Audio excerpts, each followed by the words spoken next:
I'm Big Blue, bringing you the best in New York Giants sports talk and entertainment. Oh, I like when I get messages that my intro is just terrible and I'm awful and all these wonderful things. But I got a message yesterday that cracked me up because someone wrote to me that, dude, your intro is whack. And I thought to myself, if you're going to insult me, can you at least use terminology from like the early 2000s? Because I told him, I said, I thought my intro was funky fresh. You know, I'm going to catch him on the flippity flip. Who the hell says whack? I just thought that.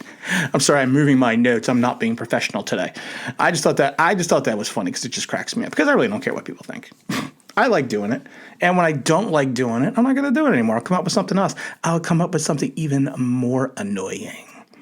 I'm actually thinking about doing it in Spanish, considering our household is a mixture of Irish, Hispanic, and Mexican Indian. So we have a good mixture in the house.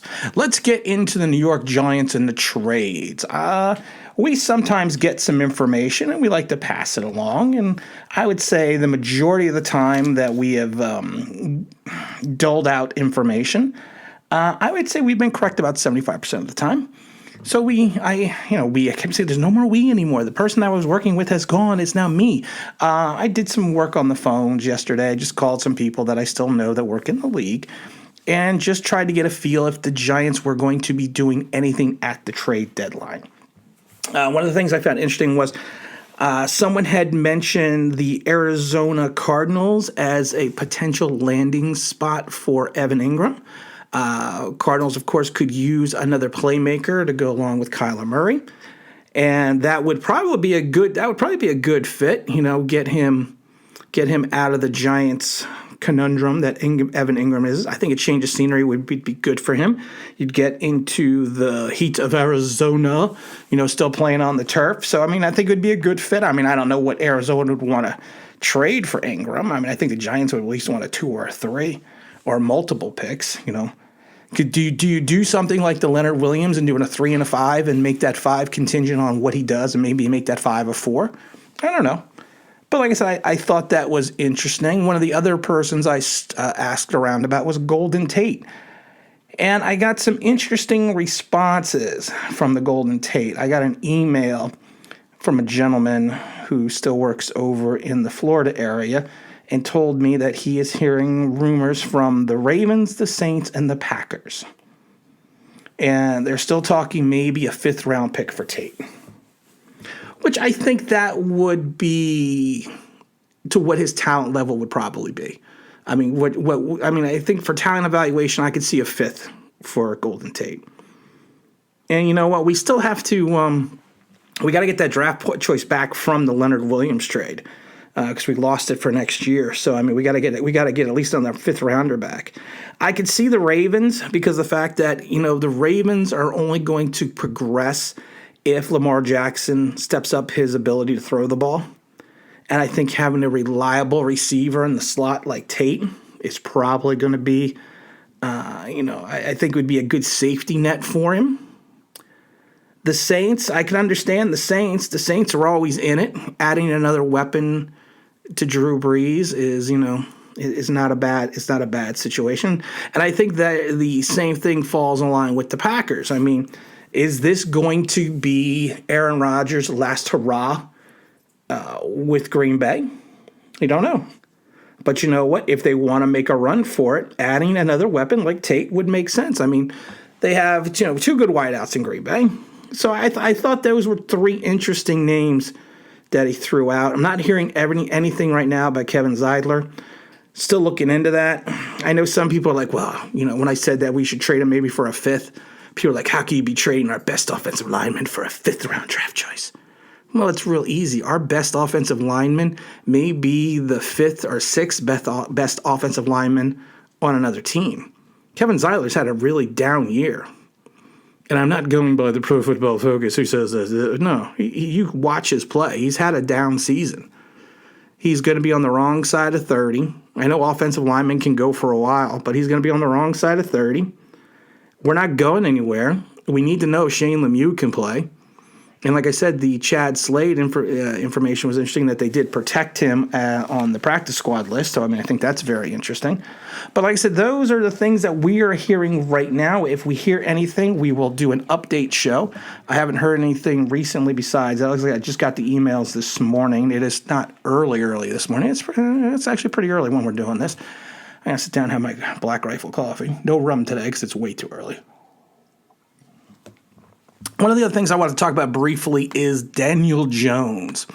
I love these next-gen stats because these next-gen stats are so awesome. You got the next-gen stat. Oh, that could be. That's the weather alert. We're getting more rain, shockingly. These next-gen stats crack me up because you got Pro Football Focus and now you have ESPN's. And ESPN said that the Giants are allowing a team pressure rate that's inching towards 45%. Okay. The team pressure rate could mean a lot of things. Yeah, our offensive line is bad, but it also is the fact that Daniel Jones holds on to the ball too long. And they say, while under pressure, Jones completes 47.1% of his passage, which many believe that's why he's floundering. However, his adjusted completion rate in those situations is 65.2, suggesting his receivers are the problem, which would explain why he tends to hold on to the ball a bit longer than he should. Okay, which is an next-gen stats? Does our line suck, or is he holding on to the ball too long?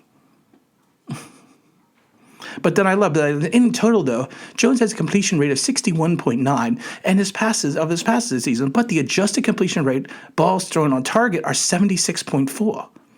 Okay, well, you know what? Yeah, if your ball is thrown on target, you should be at least completing 76 to 80% of your passes.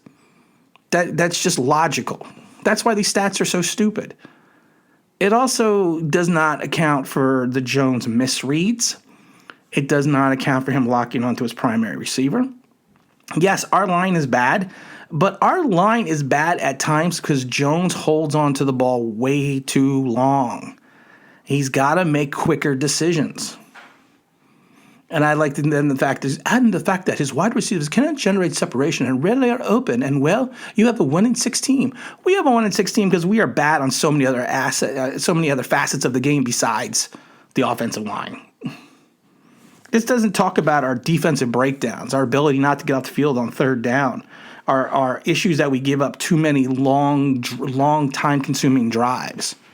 So, like I said, these next-gen stats are great for people that don't really want to look deeply into the game, that just want to look at something and go, well, ESPN next-gen stats says it's 47.1% of his passes and on the play action. I love the play action one. The play action was my favorite because this, I think it was on Pro Football Focus. They go, well, he completes 76% of his play action passes.